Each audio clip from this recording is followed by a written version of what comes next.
Marami ka pa bang mga lugar na hindi pa napupuntahan? Mga lugar na hindi pa natutuklasan. Maglayag sa laot na parang wala ng bukas. Langhapin ang simoy ng dagat. Where di kalayuan sa Metro Manila, meron palang ganitong lugar. Tara, samahan nyo kaming tuklasin ang natatagong yaman ng norte.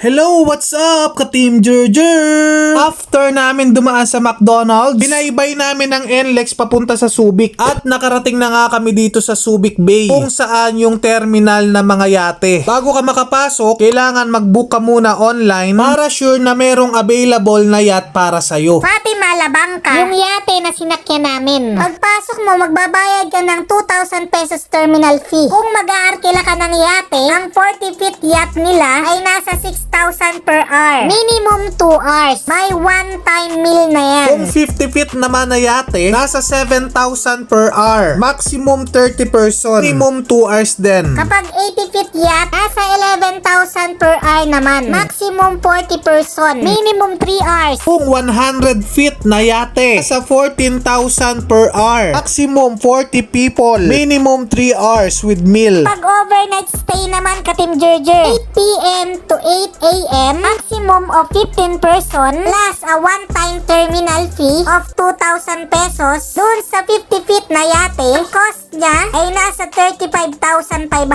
per night. Pura na yan, ka-Team Jerjer, para ma-experience yung mga ganitong memories. Pero mas makakamura kayo, syempre kapag marami kayo. Ang binabayaran dito, ka-Team Jerjer, yung ganda ng view. Yung sunset na unti-unting lumulubog yung araw habang tumatakbo ang yate punta sa gitna ng dagat. Yung kaligayahan na hindi mo mababayaran. Yung makalimutan yung mga problema na pinagdadaanan. Yun yung mararamdaman mo habang nandito ka. At ito yung kakayahan na magagawa ng pera. Makapag-unwind na kasama ang mga barkadas. Tanawin ang mundo na para kang nasa alapaap. Kita ang ngiti ng bawat isa. Ito ba yung saya at experience at memory na ipagpapalit mo? Tara na, subukan mo na. Sure akong hindi ka magsisisi. At pumutok na nga ang gabi. It's time for dinner na.